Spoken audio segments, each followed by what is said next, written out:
Post operative care.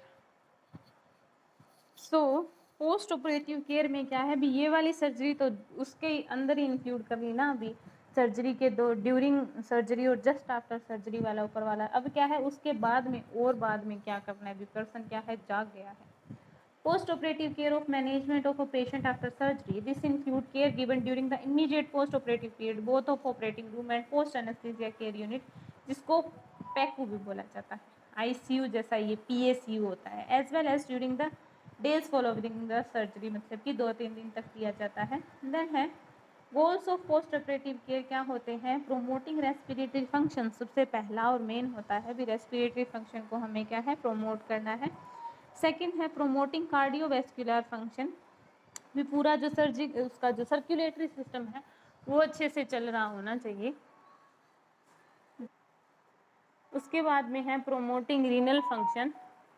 Person का जो renal function है प्रोमोट करना है। इनटेक आउटपुट हमें क्या है चेक करना होता है। Promoting nutrition and elimination, person का न्यूट्रिशन लेवल मतलब कि वो भी रेगुलेट करना होता है, भी उसको फ्लूइड से हम वो कर देते हैं, आरएल दे देते हैं अगर डाउन होता है तो।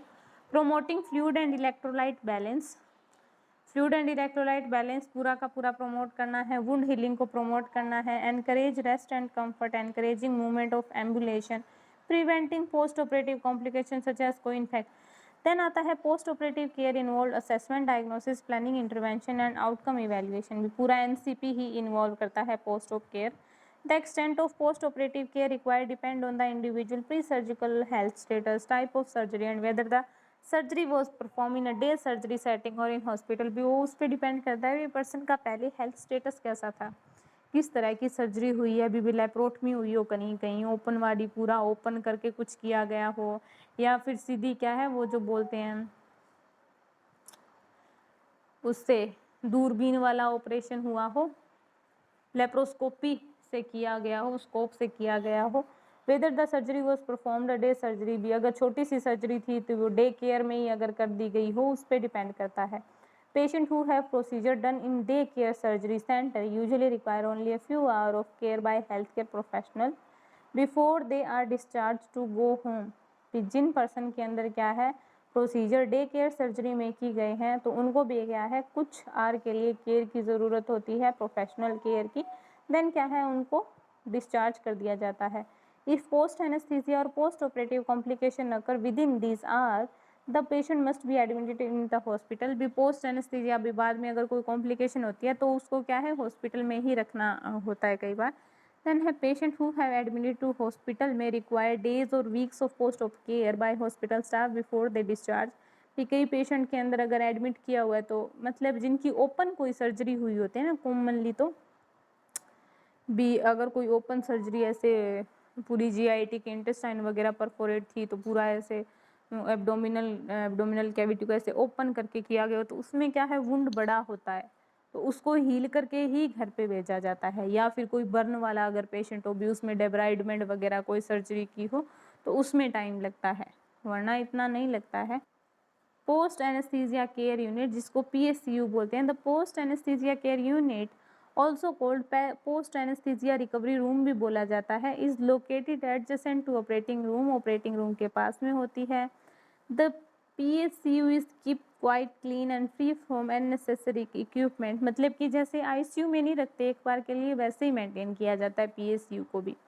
Post anaesthesia care unit divided into 2 faces, सब 2 फेस में डिवाइड होती है। फर्स्ट तो है face 1 is immediate recovery face and require intensive care, nursing care must be vigilant और फ्रिक्वेंट होनी चाहिए। एवरी 15 मिनट में क्या है पर्सन की ये जो pulse, respiratory rate, blood pressure, pulse oximetry, ECG वगैरह सब कुछ चेक करनी चाहिए, जैसी हमने इसमें दी है ना जस्ट आफ्टर द सर्जरी वाली, वो फेस 1 में आती है। देन है फेस 2,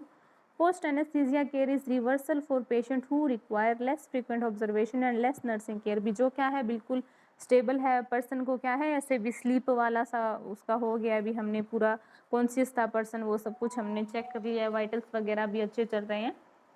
तो